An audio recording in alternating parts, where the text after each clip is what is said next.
नमस्कार मु राजेश्वरी मिश्रा मु रायपुर रु मोर लॉ कंप्लीट कर सारा पर मु सर को पाखे जुडिशियरी ओजेएस कोचिंग ना पाए आसिली बट तार मझिरे सुप्रीम कोर्ट रो नुआ डिसीजन हिसाब रे 3 इयर्स प्रैक्टिस कंपलसरी करी दबारु मु एबे हाई कोर्ट आ डिस्ट्रिक्ट एंड सेशन कोर्ट रे प्रैक्टिस करूची मोर मोर बहुत सांग माने सर यूट्यूब चैनल देखू बिकज से बहुत ज्ञान बढ़े सर से मो तरफ किसी क्वेश्चंस अच्छी गणतंत्र उपरे जोटा मो सर को पचारिया को जाउची। सर गणतंत्र कौन? देख गणतंत्र दुईट शब्द गोटे है गण गोटे तंत्र तंत्र मान शासन गण मान जनसाधारण आम देश में विभिन्न प्रकार पृथ्वी में विभिन्न प्रकार शासन अच्छी एक छत्रवाद अच्छी केत मिसिकी कले एक छत्रवाद भाया कले ओलिगार्ची कहती डिक्टेटरशिप अच्छी गणतंत्र अच्छी सबुठ बेस्ट गणतंत्रटा बोली धरा जाइए कहीं लोक मैंने शासन करते यहाँ है लोक मानकर लोक मानकर of the people by the people for the people यहाँ डेमोक्रेसी कहते यहाँ केमती होचे ना आम लोक प्रतिनिधि मान बाछुचे लोक मैंने भोट रे से मैंने बसिक शासन टाइम आम देश शासन कल बा संविधान को शासन व्यवस्था को देशर परिचालना व्यवस्था तीन भाग में व्यक्त कराई लेजिस्लेटिव एक्जिक्यूटिव एंड जुडिशियरी ये जो एक्जिक्यूटिव रहा लेजिस्लेटिव रहिले से आईन प्रणयन करती आईन अनुसार देश शासन चले गणतंत्र मनमुखी चलेनि जनक निज इच्छा चलेनि प्रधानमंत्री बा राज्यर मुख्यमंत्री माने कैबिनेट करी कैबिनेट परामर्श एवं गृहर अर्धाधिक बा एकाधिक लोकंकर अर्धाधिक लोकंकर मत नहीं जो सब हुए से अनुसार शासन चले यहाँ गणतंत्र कहते। सर गणतंत्र रो काम कौन? गणतंत्र काम है जनसाधारण उन्नति करवा एटा किसी विशिष्ट लोकंकर उन्नति करवा बा किसी विशिष्ट लोक सुविधा देवा से गणतंत्र नुहे केमी सर्वसाधारण माने न्याय पाइबे सर्वसाधारण माने केमी शिक्षा पाइबे केमी चिकित्सा पाइबे केमी रोजगार करें सर्वसाधारण कौन कले उन्नति हम रास्ता घाट किपर कर सब हूँ गणतंत्र मुख्य काम से मैंने यह नक जदि किसी विशिष्ट लोक सुविधा दिखते गणतंत्र फेल मारी बोली धर। सर गणतंत्र ठीक भाव में काम करुछि कि नहीं?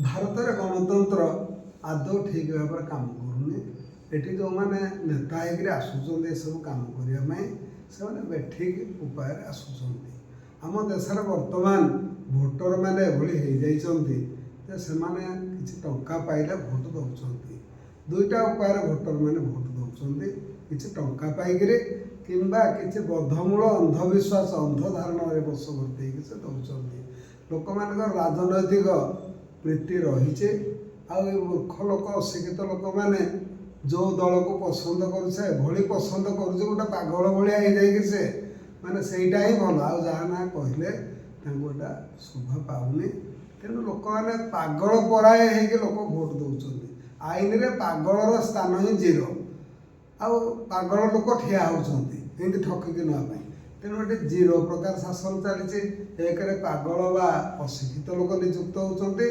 द्वितीय अनएजुकेटेड अनक्वालिफाइड किसी न जानी लोक किसी पैसा पत्र खाए भ्रम धारणा बशवर्त भोट दौरान तो गणतंत्र ठीक चलती बोली कि कहवा नामको मात्र गणतंत्र ना अनुसार चली किंतु प्रकृत में ये व्यक्तितंत्र कि अति बेसी पार्टीतंत्र चली कह। सर गणतंत्र बेठिक रूपे काम करुछि तो समाज रे कौन क्षति होछि? गणतंत्र बेठिक रूप काम कर समाज में सब प्रकार क्षति होमती धर बर्तमान स्कूल खोला जाऊना स्कूल खोला न गला भल पिला कौन बाहर स्कूल को कौन से कहले आम दरमा दे पारा गोटे कौटे नाच गीत खेल है से बहुत टंका दिखाई से गुड़ा गणतंत्र आवश्यकता ना प्रथम आगे कर तुम जब उद्वृत राज्य हम देश हम तुम बहुत टंका दी बढ़ तुम आनंद उत्सव कर निहाती मिनिमम जिनस नक स्कूल कॉलेज रास्ता घाट डाक्तरखाना ये सब नक ଯଦି ତୁମେ କହିବ ଏଠି ଗୋଟେ ଏଇ ପ୍ରକାର ଯାତ୍ରା ହେଉଛି ଆମେ ଟିକେ ପଇସା ଦେବା, ଏଇଠି ଗୋଟେ ମନ୍ଦିର କରିବା ପାଇଁ ପଇସା ଦେବା, ଏସବୁ କେମିତି ହେବ? ପ୍ରତି ଗାଁ ଗହଳରେ ସ୍କୁଲ ଅଭାବ। ସ୍କୁଲ ଘର ଯଦି ତୁମେ କରନ୍ତ ଯେ ସବୁ ଗାଁରେ ସ୍କୁଲ ଘର ଅନ୍ତତଃ ପକ୍ଷେ 3 ବଖରା ବିଶିଷ୍ଟ ଗୋଟେ ସ୍କୁଲ ଘର ବାଧ୍ୟ ରହିବ। ସେ ଘରଟା ଲୋକଙ୍କର ଉପକାରରେ ବି ଆସନ୍ତା ଦରକାର ପଡ଼ିଲେ ପଢ଼ା ଟାଇମ୍ ପରେ। ତୁମେ ଯଦି କହିବ ଯେ ସେଠି ପିଲା ମିଳୁନାହାନ୍ତି, ଠିକ୍ ଅଛି, ପିଲା ନ ମିଳିଲେ ସେ ଘରଟାକୁ ପ୍ରୌଢ଼ ଶିକ୍ଷା କେନ୍ଦ୍ର ହିସାବରେ ତୁମେ ଚାଲୁ କର। ଯଦି ଗୋଟିଏ ପିଲା ବି ଆସିଲା ଢେର, ସେ ଦେଶର ପିଲା, ତାକୁ ଏଇ ସେନ୍ସରେ ନିଅ। ଗୋଟେ ମୁଁ ଭିଡ଼ିଓରେ ଦେଖୁଥିଲି, ଜାପାନରେ ଗୋଟେ ଝିଅ ଗୋଟେ ସ୍କୁଲରେ ପଢ଼ୁଥିଲା, ସେ କ୍ଲାସ୍ 8, 9 ଆଡ଼େ ପଢ଼ୁଥିଲା, ତାର 2 ବର୍ଷ ପଢ଼ିବା ପାଇଁ ଥିଲା। ସେ ଟ୍ରେନରେ କ୍ଷତି ହେବାରୁ ଟ୍ରେନ୍ ବନ୍ଦ ହେଇଯିବାର ବ୍ୟବସ୍ଥା ଥିଲା, କିନ୍ତୁ ଯେତେବେଳେ ସେ ରେଲୱେ କମ୍ପାନୀ ପାଖରେ କଥା ଦେଖା ପଡ଼ିଲା, ସେ କହିଲେ ସେ ଝିଅଟା ପଢ଼ିବ କେମିତି, ସେ ପଢ଼ିପାରିବନି। ତେଣୁ ସେ ପଢ଼ିକିରି ପାସ୍ କରିବା ପର୍ଯ୍ୟନ୍ତ ତା ପାଇଁ ଜଣଙ୍କ ପାଇଁ ସେ ଟ୍ରେନ୍ଟା ଚାଲିଲା। ତ ସେ କହିଲେ ଯେ ସେ ହେଉଛି ଦେଶର ଝିଅ, ଦେଶର ଛୁଆ, ସେ ଯଦି ମୂର୍ଖ ରହିଯିବ ପଢ଼ି ନ ପାରିବ, ଏଟା ଭଲ ହେବନି। ତ ଆମ ଦେଶରେ ସେ ପ୍ରକାର ଚେତନା ଆସୁନି। ଆମ ଦେଶରେ ଶିକ୍ଷା ଉପରେ ଇମ୍ପୋର୍ଟାନ୍ସ ଦିଆଯାଉନି। ଆମ ଦେଶରେ ବିଜ୍ଞାନ ଉପରେ ଇମ୍ପୋର୍ଟାନ୍ସ ଦିଆଯାଉନି। ଆମ ଦେଶରେ ଲୋକମାନେ କିନ୍ତୁ ଦେଶପ୍ରେମୀ ହେବେ ତା ଉପରେ ଇମ୍ପୋର୍ଟାନ୍ସ ଦିଆଯାଉନି। ଏଠି ଖାଲି ଲୋକ ନାଚ ଗୀତରେ ଦେଶପ୍ରେମୀ ହେଉଛନ୍ତି, କିନ୍ତୁ ପ୍ରାକ୍ଟିକାଲ କ୍ଷେତ୍ରରେ କେହି ନାହାନ୍ତି। ତେଣୁ ଗଣତନ୍ତ୍ର ଫେଲିଓର ହେବା ଦ୍ୱାରା ସମାଜ ଭୁଷୁଡ଼ି ପଡ଼ୁଛି, ସମାଜ ଦିଗଭ୍ରଷ୍ଟ ହେଉଛି, ଭଲ କାମ ହେଉନାହିଁ। ତ ଏଇଭଳି ଭାବରେ କେମିତି କାମ ଚାଲିବ? ଯାହା ଦେଖାଯାଉଛି ଭାରତରେ ଏମିତି ଘଟି ରହିଲେ ହୁଏତ ପରେ କୌଣସି ପ୍ରକାର ବିପ୍ଳବ, ଯେମିତି ଶ୍ରୀଲଙ୍କା, ବାଂଲାଦେଶ, ନେପାଳ ହେରିକା ହେଲା, ସେମିତି ବିପ୍ଳବ ହେବାଟାକୁ କେହି ବି ଏଡ଼େଇ ଦେଇପାରିବେନି। କିନ୍ତୁ ଭାରତ ଗୋଟେ ବଡ଼ ଦେଶ ବୋଲି ଲୋକ ଏକତ୍ରିତ ହେଇପାରୁନାହାନ୍ତି, ଇଏ ହେଉନାହିଁ। ପିଲାମାନେ, ଲୋକମାନେ କିନ୍ତୁ ବହୁତ କ୍ଷୁବ୍ଧ ହେଲେଣି। ତେଣୁ ସରକାରୀ ବଦଳିବା ଦରକାର ଏବଂ ପିଲାମାନେ, ଲୋକମାନେ ବଦଳନ୍ତୁ। ଲୋକମାନେ ନ ବଦଳିଲେ ଆଉ ସରକାରୀ ବଦଳିବନି, ସେମାନେ ସେମିତି ଠକିକିରି ଶାସନରେ ରହୁଥିଲେ। ସାର୍, ଏହାର ସମାଧାନ କ'ଣ? ଏହାର ସମାଧାନ ହେଲା, ଲୋକମାନଙ୍କ ହାତରେ ଚାବିଟା ରହିଛି। କେମିତି ଲୋକମାନେ କେମିତି ବୁଝିବେ?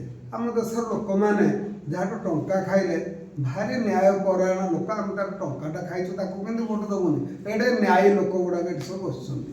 ଅନ୍ୟଠୁ ଟଙ୍କା ଖାଇ ବୁଡ଼େଇ ଦେଉଛ, ଦୋକାନରୁ ଟଙ୍କା ଖାଇ ବୁଡ଼େଇ ଦେଉଛ, ଅନ୍ୟକୁ ହଇରାଣ କରିଦେଉଛ, ପିଲା ଛୁଆଙ୍କୁ ନେଇକରି ମାନେ ବାଳିକାମାନଙ୍କୁ ରେପ୍ କରିଦେଉଛ। ଏଇଟା ନ୍ୟାୟପରାୟଣ ଲୋକ ଗୁଡ଼ାକ ଭର୍ତ୍ତି ହେଇକିରି ଅଛ।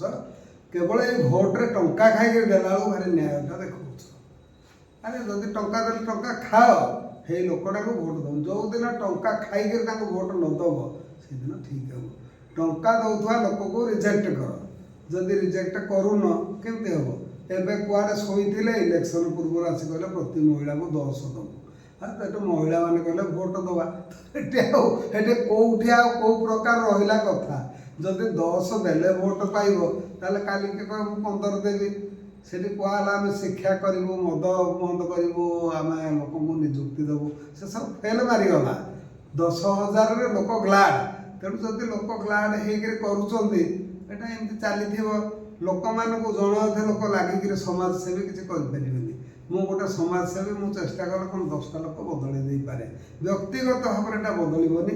ଏବେ ଜଣେ ଶିକ୍ଷକଙ୍କର ଗୋଟେ ଭିଡ଼ିଓ ଦେଖୁଥିଲି, ସେ 33 ବର୍ଷ ହେଲା ମାଗଣା ପଢ଼ାଉଛନ୍ତି। BSc BEd କରିକିରି ମାଗଣା ପଢ଼େଇଲେ ଗୋଟେ ସ୍କୁଲରେ। ଠିକ୍ ଅଛି, ବହୁତ ମାନେ ନମସ୍ୟ। କିନ୍ତୁ ସେ ଯେଉଁ ମାଗଣା କଲେ, ଏହାଦ୍ୱାରା ଶିକ୍ଷା ସିଷ୍ଟମଟା ଡେଭଲପ୍ କରିଗଲେ। ସେ ହୁଏତ ଗୋଟେ ସ୍କୁଲରେ କିଛି କଲେ, କିଛି ଡାକ୍ତର ଅଛନ୍ତି ସେମାନେ ମାଗଣାରେ କରିଦେଉଛନ୍ତି। ଏଇଟା ବ୍ୟକ୍ତିଗତ ପ୍ରଚେଷ୍ଟାରେ କିଛି ଲୋକ ଉପକୃତ ହେଇପାରନ୍ତି। ଏଇଟା ଗଣତନ୍ତ୍ର, ଗଣ ପ୍ରଚେଷ୍ଟା ଦରକାର। ଗଣ ପ୍ରଚେଷ୍ଟା ନହେଲେ ବ୍ୟକ୍ତିଗତ ପ୍ରଚେଷ୍ଟାରେ କଲେ ହେବନି।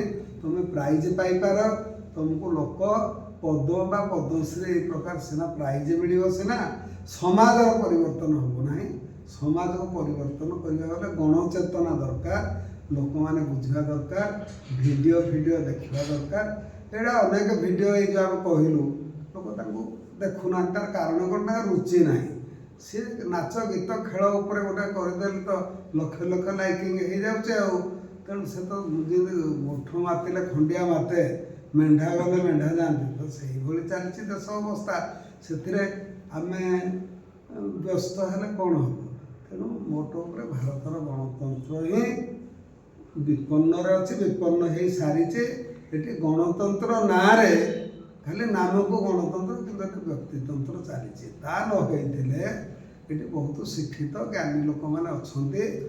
ଏପରି ପରିସ୍ଥିତିରେ ଜଣେ ଅପାଠୁଆ ଅଜ୍ଞାନୀ ଲୋକ ଯାଇକି ପ୍ରଧାନମନ୍ତ୍ରୀ ହେଉଛି ତ ହେଇଠା କେମିତି ଗଣତନ୍ତ୍ର କାମ କରୁଛି? ତମେ ଏଥିରୁ ତ ବୁଝିବା, ଅଧିକା କ'ଣ କହିବା। ଏଇ ଲୋକ ଗୁଡ଼ା ପୁଣି ଦୁଃଖର କଥା କହୁଛନ୍ତି ସେ ଭାରି ଜ୍ଞାନୀ ଲୋକ। ଭାଇସ୍ ଚାନ୍ସେଲର ଜଣେ କହିଲେ ମୋତେ ସେ ଭାରି ଜ୍ଞାନୀ ଲୋକ। ମୁଁ କହିଲି ତୁମକୁ ଭାଇସ୍ ଚାନ୍ସେଲର କିଏ କଲା? ତୁମକୁ ଗୋଟେ ପିଅନ କରିବା କଥା। ସେଇଟା ଜ୍ଞାନୀ ଲୋକ କୁଆଡ଼ୁ ହବ? କିରେ ଜ୍ଞାନ କୁଆଡ଼ୁ ଆସିଲେ? ତ କିଛି ବହି ଦେଖିନି କିଛି କୁଆଡ଼ୁ ଜ୍ଞାନୀ ହବ? ଚୁପ୍ ପଡ଼ିଗଲେ। ତାପରେ ଏଇଭଳି ଅବସ୍ଥା, ଲୋକ ଏଇଭଳି ଅବସ୍ଥାରେ ଅଛନ୍ତି। ତମେ ଗୀତ ଗାଇଲେ, ନାଚ ଗାଇଲେ, ଖେଳିଲେ, ତମେ ତ ଲୋକ ଯିବ ସେଠିକି କରିବା ପାଇଁ। ଯେଉଁ 4-5 ଜଣ ଅଛନ୍ତି ସେ ତାର ମନମୁଖୀ ଟଙ୍କା ଧରିକି ଅଛନ୍ତି କରୁଥିବେ। ଆଉ ଗଣତନ୍ତ୍ରଟା ସୁଧରିବ ଏଥର କୋଉଟା? ମୁଁ ତ କାହିଁ ବାଟ ଦେଖୁନି। ଆମେ ଗୋଟେ ଦୁଃଖିତ ହେଇକିରି ଏମିତି କେତେଟା ଭିଡ଼ିଓ କରୁଛୁ। ଯଦି କିଏ ଦେଖିକିରି ବଦଳେଇବେ, ଭୋଟ ବଦଳେଇବେ ଅଲଗା କଥା, ନହେଲେ ବଦଳିବ ନାହିଁ। ମୁଁ ଅନେକ ଲୋକଙ୍କୁ ଡାକୁଛି, ଗତ 15 ବର୍ଷ ହେଲା ମୁଁ ଚାକିରି ଛାଡ଼ିଲା ପରେ ଡାକୁଛି, ଭାଇ 147 ଲୋକ ବାହାରେ ଗୋଟେ ଠିଆ ହେବା। ସେ ଆମକୁ ହରାନ୍ତୁ, ହରେଇଲେ ଆମର କ'ଣ ଗଲା? ନା ଆମକୁ ଲଜ୍ଜା ଲାଗିବ, ପ୍ରେଷ୍ଟିଜ୍ ଚାଲିବ। ମୁଁ ତମ ପ୍ରେଷ୍ଟିଜ୍ କେଉଁଠି ଅଛି ଯେ ପଳେଇବ? ତମର ପ୍ରେଷ୍ଟିଜ୍ କାହିଁ? ତମେ ତ ଦେଶ ପାଇଁ କିଛି କରୁନ, ଖାଇକିରି ଶୋଉଛ। Are U A ପ୍ରେଷ୍ଟିଜଫୁଲ୍ person? ତମ ପ୍ରେଷ୍ଟିଜ୍ କାହିଁ ଦେଖା ଲିକ୍ ହେଇଯିବ ଯେଉଁ କହୁଛ? ମୁଁ ତ କାହିଁ ଦେଖୁନି ତମ ଗୋଟେ ପ୍ରେଷ୍ଟିଜ୍ ଥିଲା ଭଳିଆ। ତ ଲୋକ ବର୍ତ୍ତମାନ ଶୋଇଯାଇଛନ୍ତି। ଯିଏ ମାନେ ଯେଉଁମାନେ ଉପରେ ଅଛି ସେ ଠିକ୍ରେ ଅଛି, ଯେଉଁମାନେ ଧନବାନ ଅଛନ୍ତି ତାଙ୍କର ଆବଶ୍ୟକ ନାହିଁ, ଯେଉଁମାନେ ମଝିରେ ଅଛନ୍ତି ସେମାନେ ବି ଚଳୁଛନ୍ତି, ଏବଂ ତଳ ଲୋକଟା ସେ ଭଏସ୍ ରେଜ୍ କରିପାରୁନି, କରିପାରୁନାହିଁ। ତେଣୁ ଏଥିରେ ସେ ମାନି ଯାଇଛି। ଏଭଳି ଅବସ୍ଥାରେ ଆମ ଦେଶର ଗଣତନ୍ତ୍ର ତ୍ରିଶଙ୍କ ଅବସ୍ଥାରେ ରହିଛି। ଦେଖାଯାଉ କ'ଣ ହେଉଛି, ତା ଭବିଷ୍ୟତ କହିବ। ଏବେ ବର୍ତ୍ତମାନ ପାଇଁ ଆଗାମୀ କିଛି ଦିନ ପାଇଁ ଗଣତନ୍ତ୍ର ଅନ୍ଧାର, ତାର ଭବିଷ୍ୟତ ଅନ୍ଧକାରମୟ ବୋଲି ମୁଁ ଦେଖିପାରୁଛି। ଚେଷ୍ଟା କରାଯାଉଛି, କ'ଣ ହେବ ଆମେ ଲୋକଙ୍କୁ ଶିଖାଉଛୁ ଆସ ଭାଇ କରିବା। ଲୋକ ବାହାରି ନାହାନ୍ତି, ବାହାରିଲେ ହେବ, ନହେଲେ ନାହିଁ। ସାର୍ ଆଉ କିଛି କହିବା ପାଇଁ ଚାହୁଁଛନ୍ତି? ଆଉ ମୁଁ କିଛି କହିବା ପାଇଁ ଚାହୁଁନି, ସବୁ କହିଦେଲିଣି। ତା ଭିତରେ ମୋର ଏତିକି କହିବା କଥା ଯେ ବନ୍ଧୁଗଣ ଯେଉଁମାନେ ଏ ଭିଡ଼ିଓ ଦେଖୁଛ, ଦେଖ, ହୃଦୟଙ୍ଗମ କର। ମୁଁ ବହୁତ ଭିଡ଼ିଓ ଛାଡ଼ିଛି ଯେଉଁଟା ଆପଣମାନଙ୍କର ଉପକାର ହେବ। ଏଇଟା ଦେଖିଲେ ଆପଣମାନେ ଭାବୁଥିବେ ମୁଁ ବୋଧେ ଗୋଟେ ଟଙ୍କା ପାଇଯିବି। ଆଚ୍ଛା ଧରାଯାଉ ମୁଁ କିଛି ଟଙ୍କା ପାଇଲିନି, ମୁଁ ତ ଟଙ୍କା ପାଉନି, ମୁଁ ଖର୍ଚ୍ଚ କରୁଛି। ମୁଁ ମନେକର କିଛି ଟଙ୍କା ପାଇଲି, ତ ଆପଣଙ୍କର କ୍ଷତି କ'ଣ ହେବ? ମୁଁ କିଛି ଆଧାର ଟଙ୍କା ପାଇବି ଗଲି ମନେକର ଚ୍ୟାନେଲରୁ, ହାଉ ୟୁ ୱିଲ୍ ଲୁଜ୍? ଆପଣଙ୍କୁ ଜ୍ଞାନଟା ଦେଉଛି, ନିଅନ୍ତୁ। ମାଗଣାରେ କହୁଛି, ମାଗଣାରେ ଆଇନ ଉପଦେଶ ଦେଉଛି, ଏଟା କରାଯାଏ ସେଟା ଟଙ୍କା ପାଇଯିବ। ଏଇ ଯେଉଁ ହିଂସ୍ର ବୃଦ୍ଧି, ଖଳ ବୃଦ୍ଧି, ଦୁର୍ବୁଦ୍ଧି ଧରିକିରି ବସୁଛ, ଏଟା ଠିକ୍ ନୁହେଁ। ଦେଖନ୍ତୁ, ଦେଖିଲେ ଉପକାର ପାଇବେ। ଗୋଟେ ଝିଅକୁ ଥାନାକୁ ପୋଲିସ ଡାକିବ କି ନାହିଁ, ଏଟା ବାରମ୍ବାର ମୁଁ କହୁଛି। ଯେଡ଼େ ଶିକ୍ଷିତା ମହିଳା, ଇଭେନ୍ ପ୍ରିନ୍ସିପାଲ ଅଫ୍ କଲେଜ, ସେ ଆସି କହୁଛି ଡାକିଲେ ଆମେ ଯିବୁ। ଆରେ ଆଇନ ମନା କରୁଛ, ତମେ କିନ୍ତୁ ଡାକିଲେ ଯିବ ବୋଲି କହୁଛ, ତାହେଲେ ତମେ କ'ଣ କରଉଛ? କି ପାଠ ପଢ଼ଉଛ? ଆଇନ ଜ୍ଞାନ ନିହାତି ରହିବା ଦରକାର। ତୁମେ ଡାକ୍ତର ହୁଅ, ଇଞ୍ଜିନିୟର ହୁଅ, ଆଡମିନିଷ୍ଟ୍ରେଟର ଜାଣିନାହାନ୍ତି, ସେକ୍ରେଟାରୀ ଜାଣିନାହାନ୍ତି ଡାକିପାରିବନି ବୋଲି। ସେକ୍ରେଟାରୀ ଜାଣିନାହାନ୍ତି ମହିଳାଙ୍କୁ ପୁରୁଷ ଡାକିପାରିବନି, ସେ ସେକ୍ରେଟାରୀ ଅଛନ୍ତି। ଏଠି ଗୋଟେ ପ୍ରକାର ଜଷ୍ଟ ଚାଲିଛି। ଏଠି ଅଜ୍ଞାନ ଲୋକ ଭର୍ତ୍ତି, ଜ୍ଞାନ ନେଉନାହାନ୍ତି। ଜ୍ଞାନ ନେଲେ କାଳେ ପ୍ରୋବ୍ଲେମ୍ ହେଇଯିବ। ଆଉ ଏଠି କ'ଣ, ଏଠି କେମିତି ଗଣତନ୍ତ୍ର ଚାଲିବ? ଏଠି ତ ଉପରବାଲାକୁ ମହାମହିମ, ମହାମାନ୍ୟ, ମୂର୍ଦ୍ଧନ୍ୟ, ଆଉ ଇଏ କ'ଣ ମାନ୍ୟବର, ମାନ୍ୟ ଶ୍ରେଷ୍ଠ, ଏଇତିକିରି ଖୋସାମନ୍ତିଆ ବ୍ୟବହାର କାମ ଏଠି ଚାଲିଛି। କେମିତି ଖୋସାମତ କରିବି? ଖୋସାମତ କଲେ କାଳେ ଗୋଟେ କ'ଣ ପଦବୀ ମିଳିଯିବ କି?